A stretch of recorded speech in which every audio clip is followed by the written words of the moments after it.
அதான் இப்போ நிஷாந்த் வீட்டில் ஏதோ குருஸ்புரத்தில் அவங்க ஃபேமிலியை பார்த்துட்டு தான் வர்றேன். அவருடைய உடல் இங்கே வந்து ரீச் ஆகிறதுக்கு உண்டான எல்லா வேலைகளும் எல்லா ஏற்பாடுகளும் தகுந்த அதிகாரிகள்கிட்ட பேசி அவங்களோட சப்போர்ட்டில் ப்ராப்பராக வந்துகிட்ருக்கு. அது மாதிரி அவங்களோட ஒய்ஃபு சரபின் அவங்களுக்கு அவங்க எஜுகேஷ்னல் குவாலிஃபிகேஷனுக்கு தகுந்த மாதிரி என்னோடய டிபார்ட்மெண்ட்லேயோ இல்லை தகுந்த ஒரு வேலை வாங்கி கொடுக்குறேன் அப்படின்ற மாதிரி சொல்லியிருக்கேன்.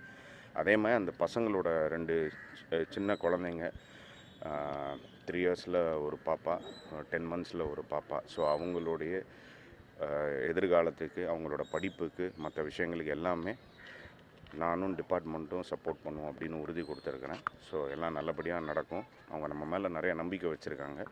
அந்த தங்கச்சி நம்ம ஃபேமிலி. ஸோ நம்ம குடும்பத்துக்கு நம்ம எப்படி பார்த்துக்குவோமோ அந்த மாதிரி பார்த்துக்குவேன். அது மாதிரி பகுதி அண்ணன்ட்டையும் சொல்லியிருக்கிறேன்.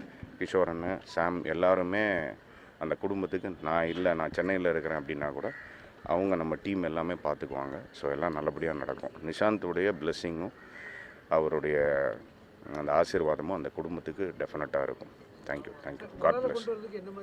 அதுக்கு எல்லாமே பண்ணியிருக்கு. அது ஆன ஹவர்லி பேசிஸில் எல்லாமே பண்ணிகிட்ருக்கோம். அது கிஷோரன் தான் என் கூட கம்யூனிகேட் பண்ணிகிட்ருக்காங்க. நம்ம எம்பசி டு எம்பசியில் பேசி தகுந்த அதிகாரிகளோட பேசி அதுக்கு உண்டான எல்லா நடவடிக்கைகளும் எடுத்திருக்கோம். மோஸ்ட்டாக நாளைக்கு அந்த மாதிரி வந்துடணும். ஸோ ஒன்றும் பிரச்சனை இல்லை.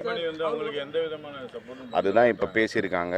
அதை வந்து ஒரு அவங்ககிட்டருந்து ஒரு ரெக்கார்டாக வேணும் அப்படின்னு கேட்டிருக்கேன். நான் சம்மந்தப்பட்ட நடவடிக்கையும் எடுக்கிறதுக்கு உண்டான விஷயங்களும் பண்ணியிருக்கேன். Not a problem. எதுங்க? அதுதான் அதை அரசுக்கிட்ட பேசிட்டு தகுந்த அதிகாரிங்கக்கிட்ட பேசிட்டு அதுக்கப்புறம் நம்ம வந்து முடிவு பண்ணுவோம். இப்போதைக்கு அவங்களுக்கு ஒரு ஜாப் சப்போர்ட்டு மற்ற விஷயங்கள் எல்லாமே செஞ்சுட்டு அடிப்படை தேவைகளுக்கு உண்டான விஷயங்களை பண்ணிவிட்டு அதுக்கப்புறம் நஷ்ட ஈடு வாட் எவர் இட் இஸ் அது என்ன ஏதுன்றதை பார்த்துட்டு ஆஸ் பர் லா ரூல்ஸ் படி நம்ம பண்ணலாம். பாலிசியில் என்ன இருக்கோ அந்த மாதிரி பண்ணலாம். நன்றி.